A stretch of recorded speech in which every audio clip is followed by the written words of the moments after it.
Hello and welcome. My name is Robin and you're watching a Robin Reads, where I read a lot of different books that you probably have never heard of.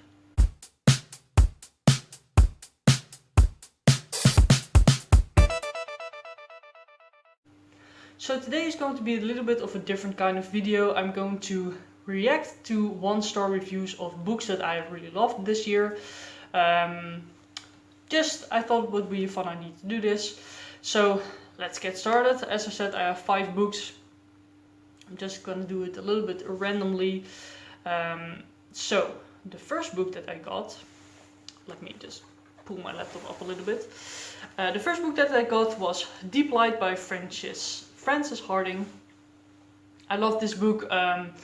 It was great, and let us see what people say about it.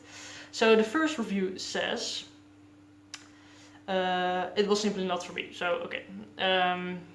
DNF. I'm just not going to do the DNFs because, yeah, okay, DNF again.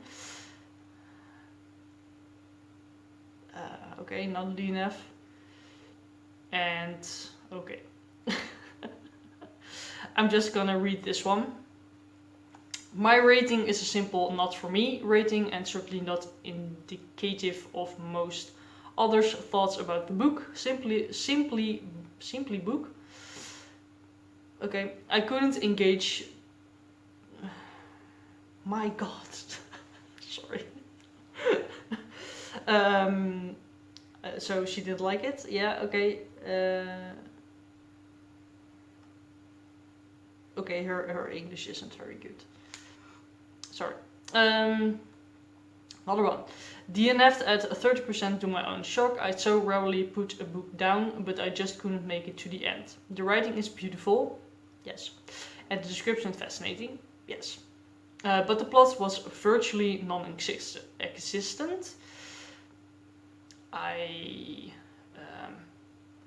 There wasn't really a plot, but yeah, I didn't really care about that. Sometimes you don't really need that, to be honest. The tension anemic, I'm not sure what that means. And I couldn't care less about Hark. Okay, yeah. I really liked him, so. Deep Light is essentially a series of let me tell you a story, separated by very long descriptions of climbing up cliffs or walking around. So bottom line, this was not similar to 20,000 Leagues Under the Sea, which is one of my favorite books. So yeah, it's very like mythological in a kind of way. So I can see that, and I can see why people don't like it, because you know, there isn't a lot happening in the book, but yeah, I personally don't mind that, but if you do, I can see that. And yeah, it's very different, I think, from 20,000 Leagues Under the Sea. I haven't read that book, but I know a little bit from the story, and it's very, very different. I mean, there are gods in this book, and there aren't in 20,000 Leagues Under the Sea, I think, so that's already pretty different. I'm just going to move on to the next book. The next book is going to be Felix Ever After by Case and Calendar. So,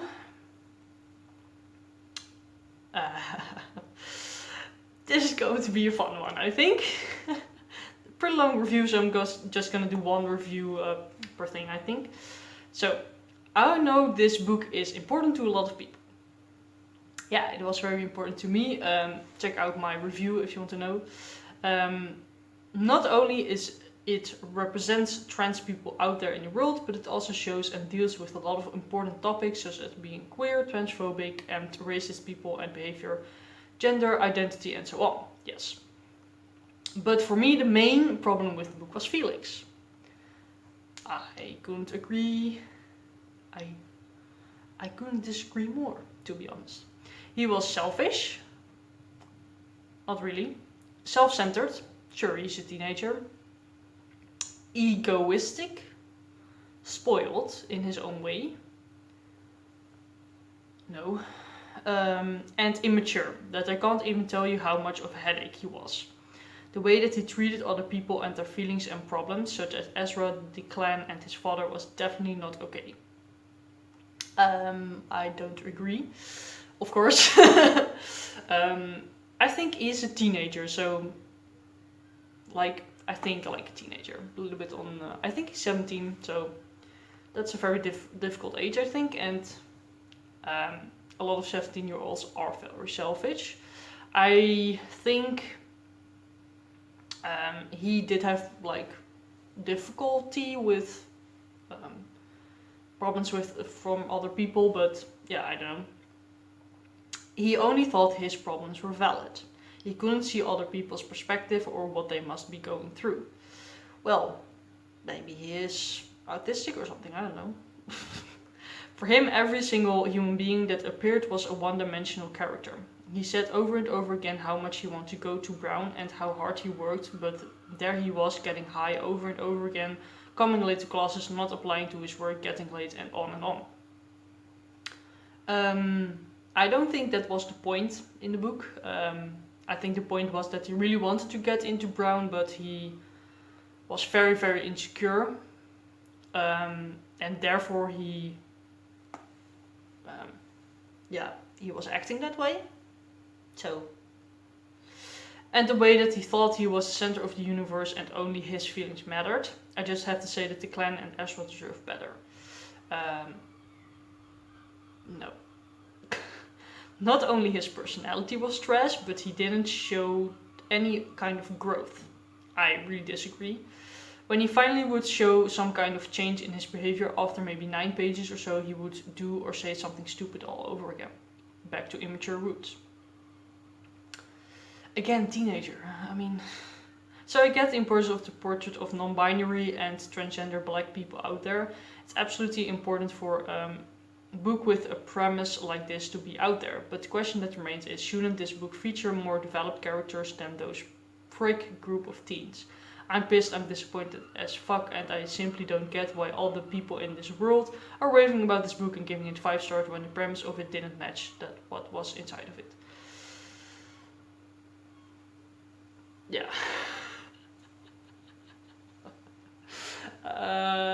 Yeah. So, as I mentioned, I think teenagers are a different kind of people. They're very difficult. And like a 1-star is then pretty harsh, to be honest. And I think Felix was like dealing with a lot of stuff, and it was just very difficult for him. So yeah, I don't agree, but you already know that. Next up is one that I finished that you saw in my wrap-up recently. That is A Song of Raven and Ruin by Roseanne A. Brown. Let's do this one. It's a pretty long one, but we shall see. I haven't quite... Did she DNF it? Yeah, she DNF'd it, so I'm not going to read that one then.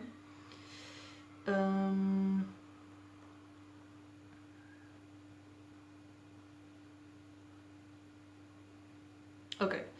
I had high expectations, but neither did I come to care for the characters or the plot. The writing felt moderate. Didn't get interested in either the world building or magic system. Couldn't agree less. Yeah, right? I disagree a lot. So I cared a lot about the characters. I think they were very grey, which I really think I enjoy a lot. I've been enjoying a lot lately. Again, teenagers. There's something with teenagers. I mean, I don't like some teenagers, but teenagers are pretty difficult, and it is very difficult to be a teenager. The plot, well, I think it was amazing. The writing, well, I really enjoyed the writing. It was not like very like big writing or something, but that's why I did like it, because then it just was very easy to read. And with high fantasy, I don't think that very often, so I really love that. The world building, I think it was pretty just centered around one area, which I personally really enjoyed, because I think it's a series, and then in the rest of the series I hope they will broaden their horizon, sort of. And I think that already happened like in the last chapter or so. So I think that was very well done. And I really enjoyed the magic system. I think it could have been maybe a little bit more explained, but again, it's the beginning of a series, so that will probably come.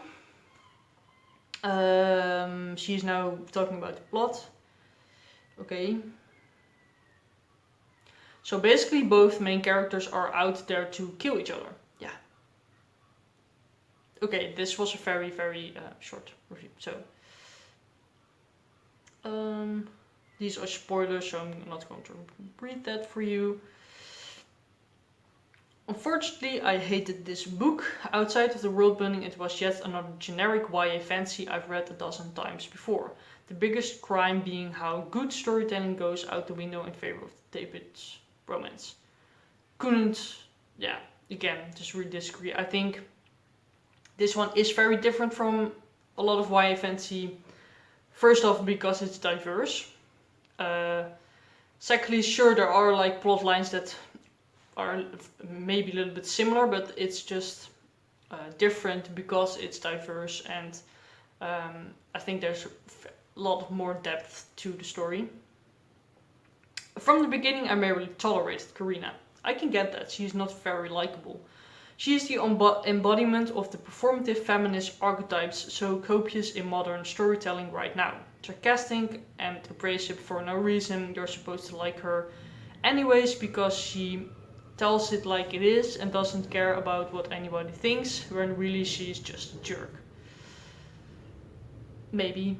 Again, great character, so... to give you an idea of her character, early on in the book, Karina gets drunk at an important party and unleashes years of unwarranted bitterness onto a close friend who doesn't deserve it. She does not apologize for this until over halfway through the book, despite him putting his entire professional reputation on the line for her immediately after their fight. Did I mention that she's known this person for a decade? So I think Karina is a very insecure person, and she has a lot of traumas, and I think it's sort of logical that you would react in that kind of way. And again, for teenagers, it's pretty hard to say sorry. And I think for a lot of people it is, and especially if you are a teenager. To be fair, some of her prickliness is justified. Yeah, right. Karina was never prepared to be the Sultana in the same way as her older sister. Mother changed overnight after Karina's father and sister died, so it was like Karina actually lost her whole family in one foul swoop. Right? While that explains her behavior, it doesn't excuse it. Sure, but one of the few things I enjoyed about this book was how present Karina's grief was. Yeah. Okay. She really hated Karina. Okay. Say something about Malik then. Nope. Oh. On to my most hated aspect of the book, the love story. I already mentioned the love triangle. I hate love triangles, as I feel my time is being wasted since it is usually telegraphed from the beginning who is going to win. For once, I would have preferred going through the motions over the weirdness that occurred here. Yeah, I think there sort of was a love triangle, but not really, because, yeah, I think it was very different, to be honest, and yeah, I didn't mind it, to be honest, and that says a lot for me. A treacherous star-crossed lover story. There's none of these elements. Yeah, sure. Nothing of narrative significance happens until 50% into the book. Yeah, okay, I'm going to stop now. It's a very long review.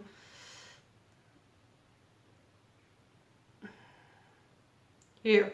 I appreciated that Brown put such a focus on Malik's mental health. I think that was a very good part of the book. But let's move on. This is Going to Hurt by Adam Kane.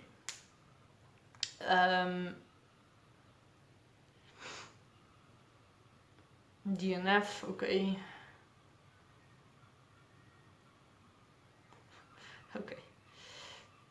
I'm just gonna do a very, oh, I did something wrong. Sorry, wait a second.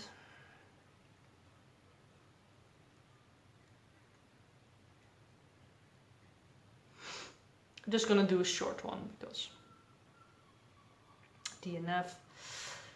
A series of supposedly funny anecdotes that felt more like a podcast than a novel. Yeah, okay, sure, but I couldn't care less. It was very funny. Adam Kay was a junior doctor from 2004 until 2010 before a devastating experience on a ward caused him to reconsider his future. Yeah. Okay. I really didn't like the book. I felt it felt contrived and cynical, and to be honest, full of moaning. I listened to this one on audio, and the book was narrated by the author. He spoke quite fast, and I didn't enjoy the experience. Sorry? Because he spoke fast, you didn't enjoy the experience? Come on. And he was very cynical and a lot of moaning. Well, maybe, but I just think it was very funny. And I think he was, yeah, it was logical that he did it that way because he actually had quite a lot to moan about, to be honest. So yeah. Oh, she DNF'd it, right. Okay. 85%. Juvenile and patronizing, yeah, sure. Yeah, I just don't think so.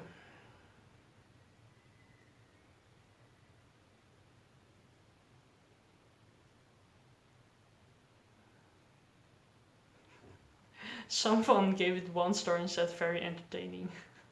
Okay.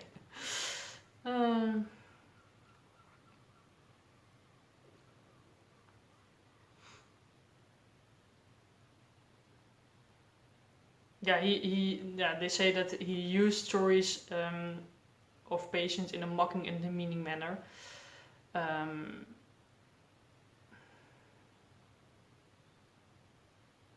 Yeah, I don't know. I think, yeah, it's like a comedian. Yeah, you can just talk about people in that way. Yeah, I don't know. I don't think he was very disrespectful or anything. Okay, last book is going to be Heartless by Marissa Meyer. Let me see if people DNF'd it or not.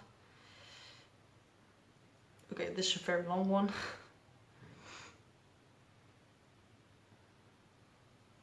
A small review. What can I say about Heartless that hasn't been said about watching paint dry? Okay. I really wanted to love this book because I love the Lunar Chronicles by Marissa Meyer. I didn't, but I just couldn't. It was so boring and I just couldn't get into it. I seem to be in the minority on this because everyone else seems to love this book and be emotionally wrecked by it. But I'm like, nope, I feel nothing. No, let me take that back. I feel relieved to be done reading this book. Okay. Interesting.